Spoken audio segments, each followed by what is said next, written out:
सिनापाली सरस्वती शिशु विद्या मंदिर ठारे गत बुधवार ठारे अनुष्ठित होइतिबा सिनापाली संकुल स्तरीय आचार्य प्रशिक्षण शिविर आज शनिवार उद्यापित हो जाइछि।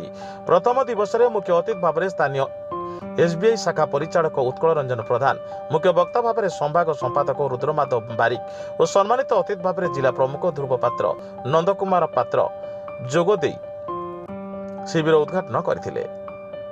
सेहिभଳି आजिर उद्यापनी दिवस में मुख्य अतिथि भाव में सुब्रत कुमार ठाकुर, मुख्य वक्ता अतुल कुमार पात्र और सम्मानित अतिथि भाव में विभागीय निरीक्षक नरोत्तम मिश्र उपस्थित थिले।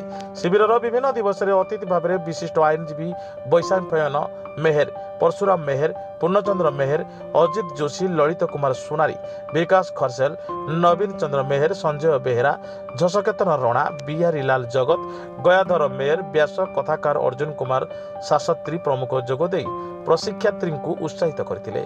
गुरुजी प्रसानंद कुंभार मंच परिचालना करथिले। शिविर में सिनापाली संकुल अंतर्गत सिनापाली, हाथीबंधा, गंडा बाहाली, नीलजी, करंगामाल, लक्का, सिंहझर, राणी मुंडा आदि शिशु मंदिर प्राय 105 जन गुरुजी गुरुमा प्रशिक्षण ग्रहण करथिले।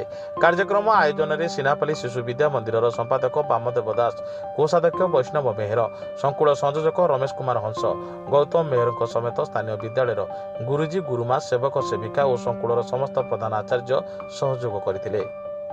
नुआपड़ा जिलूर कार्तिक दुरिया रिपोर्ट, साई सत्य न्यूज।